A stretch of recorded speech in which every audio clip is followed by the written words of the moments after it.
Hey everyone, today I'm going to be comparing different types of mesh corsets.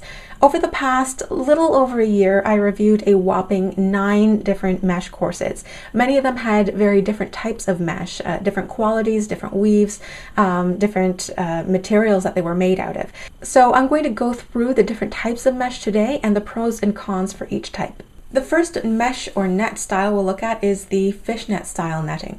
This is featured in some of my past reviews, including the CS511 overbust mesh, CS201 mesh cincher, CS411 mesh underbust, and the old style MCC64 from Mystic City Corsets, as well as the glamorous corset Bella, Emma, and Jolie underbusts.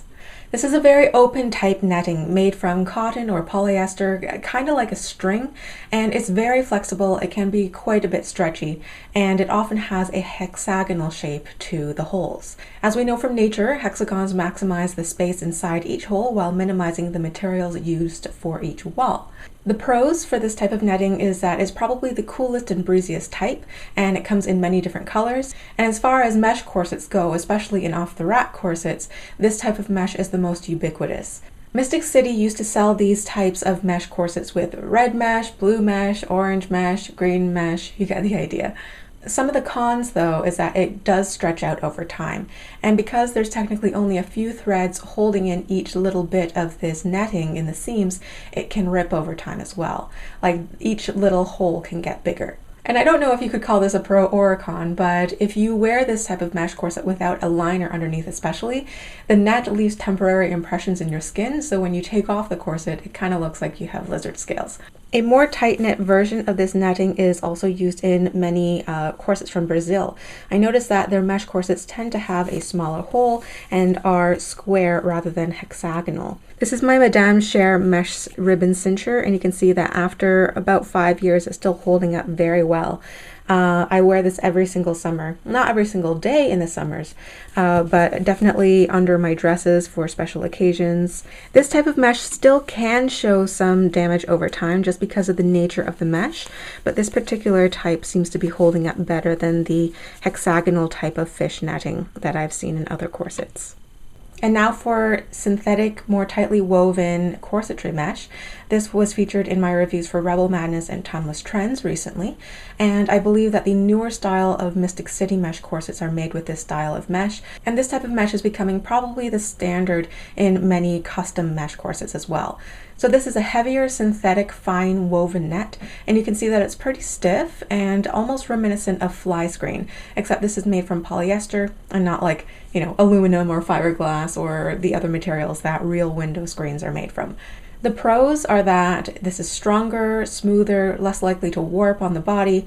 You can somewhat achieve a more conical rib with this type of fabric, but it still has relatively more give compared to like couture corsets I have personally found. The cons for this, though, is that it is not as breathable as the mesh we saw before, as the holes are smaller, and it's a synthetic fabric, so it can feel plasticky. It can occasionally also rip, especially if the seam allowances are not wide enough and it pulls from the stitching. And also, this type of mesh can be quite pokey. So if any seam allowances do end up poking into the body, these can be snipped off with nail clippers and then the rest can be pushed back under the fabric. Some corset makers, if they're very particular, they might melt the seams with a small flame or a hot knife, but this can also risk warping the mesh from the heat.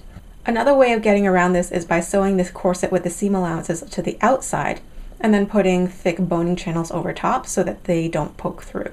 I know that Vignanis uses a plush velvet ribbon on the inside to further protect her clients from any pokiness of the seam allowances, and she taught this technique to Timeless Trends as well when she styled their off-the-rack mesh corsets. Another type of mesh is cotton bobbinet, and I don't own any corsets made from this, but bobbinet corsets are almost exclusively custom corsets made by specialist corseters and very lightweight kind of lingerie style corsets. So I've seen this type of material used by Crikey Aphrodite, Moriua Designs, So Curvy Corsetry, Laurie Tavon, Karolina Laskovska. As said before, it's made from cotton, it's very flexible, it has a lot of give to it, and Many corset makers tend to use this in a double layer, not usually a single layer, but it flows beautifully over curves. It's super lightweight, but I would not use this type of corset for training in, obviously. I've heard that this type of fabric is used very commonly as structured foundation wear under couture gowns. You are definitely not likely to see this type of material used in off-the-rack corsets.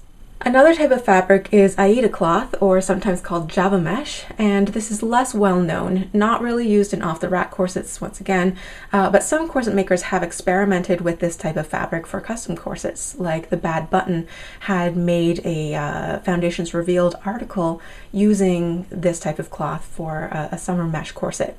And if you look at the mesh corsets from the Edwardian and Victorian periods, like their activewear corsets, you know, for playing tennis or whatnot, or the corsets used by the British women during the colonization of India and other places in warmer climates, the mesh that they used for their antique corsets looked quite similar to this. Aida cloth is actually a cloth intended for cross-stitching, so it comes in various weights and counts, so the holes are different sizes basically, and you can have some of them that are more tightly woven and some that are less tightly woven. So not Aida cloth is made equal. The pros to this are obviously that it's cotton, so it's a natural fiber that's cool and breathable, but the cons is that it can fray and shred. And again, it's not very commonly found. You might not be able to find it easily. This is an example of tulle being used in a corset. So this was featured in my Contessa Gothique semi-mesh corset. So it's a really beautiful lightweight fabric, and actually if you look at it closely, I'm not sure if it's going to come out on camera, but the outer layer is a little bit heavier, and then the inner layer is just a tiny bit finer, so it's more than one layer. So this is a beautiful lightweight fabric, but better suited for a semi-mesh corset with lots of reinforcement. So the mesh here is limited to relatively straight panels. So this is panel 2, and I believe it is again featured on panel 5 here. And it is reinforced all the way around. So it has bones on either side, another boning channel in the middle, and even the binding at the top and bottom are made with coutil, so lots of structure there. So this basically just creates a window, and you can see the waist tape here in the middle. This takes the tension on the waist. So basically the purpose that this tulle is serving is just to hold in any bits of flesh that might kind of poke out through these windows, but it doesn't take a huge amount of strain from the tension of being tightly laced on your body. The tulle makes a really lovely, delicate kind of look, but once again, if it were not flanked on all sides by some sort of reinforcement, I think it may risk ripping. So again, I would not use this for everyday super intense training.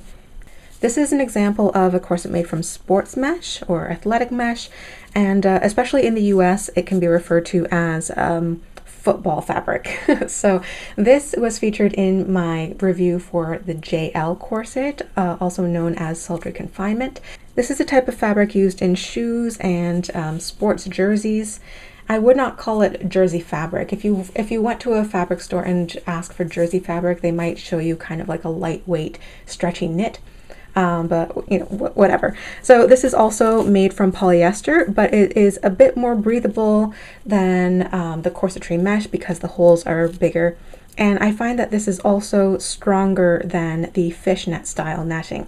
Now you might have to be a bit careful when buying this sort of thing, and maybe it would be better to buy it in person because sometimes this fabric can be more loosely woven and have more give. Which I guess is probably used more in clothing, and some has less give, like this one has less give, and you would probably find this in mesh shoes.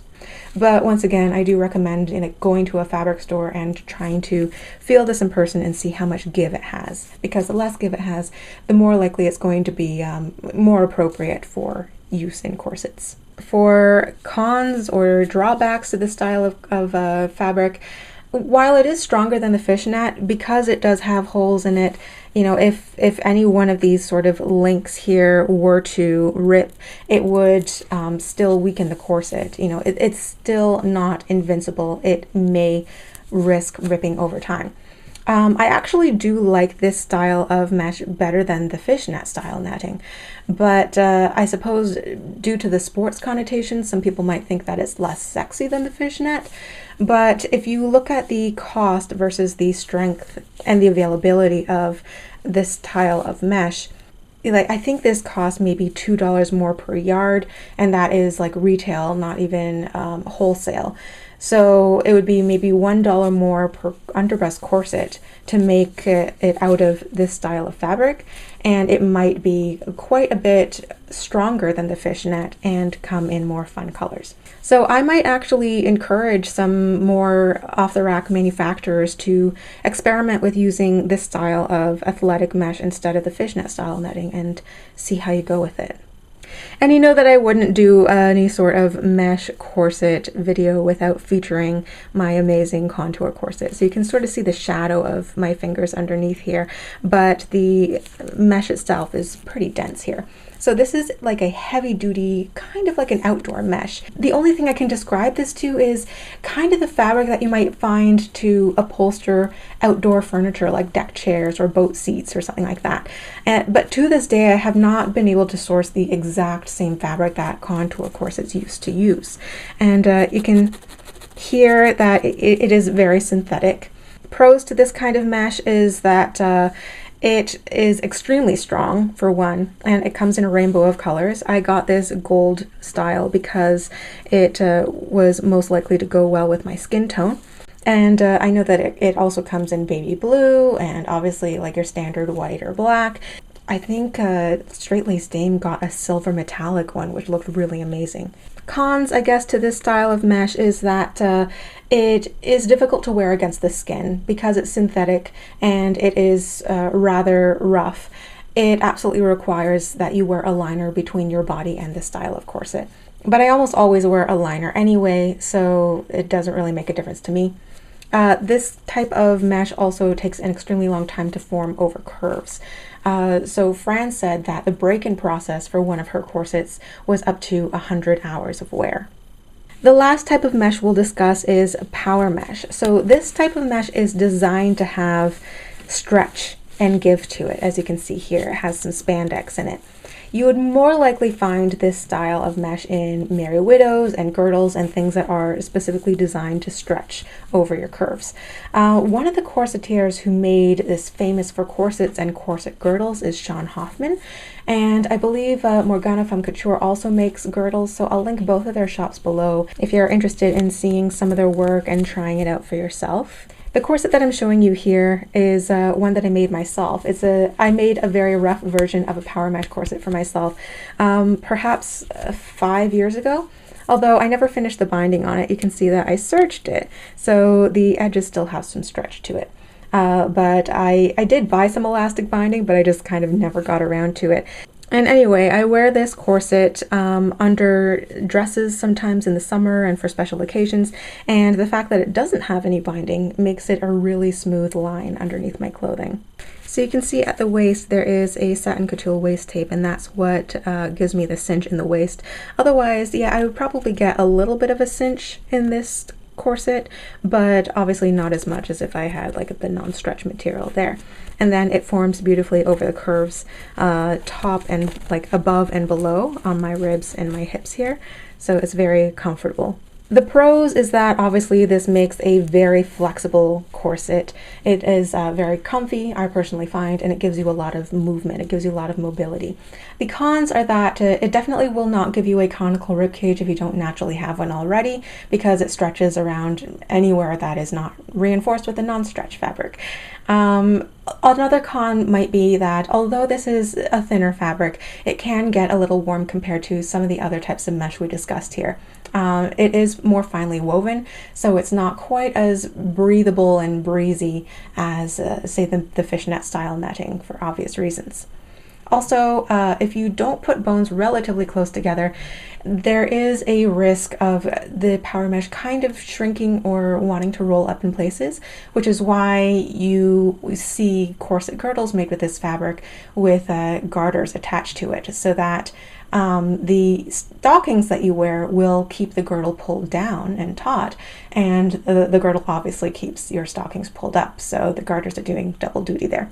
So these are the most common types of mesh and net fabrics that you will find in most mesh summer corsets today. If you'd like to see even more examples of mesh corsets, some of them made from lace and organza and horsehair and other creative fabrics, I have a whole gallery of gorgeous mesh and net corsets on my blog, which I will link up in the cards or down in the description below. So if you have a type of mesh or summer corset that is made out of a material that I did not discuss here, whether you made it yourself or you bought it from another corset maker, and that it was not discussed in this video, feel free to leave a comment down below and let us know about it. And if you have any comments or questions about any of the fabrics discussed in this video, feel free to leave a comment down below. I'd be happy to get back to you. Thank you so much for watching, and I will see you next week for another video. Bye.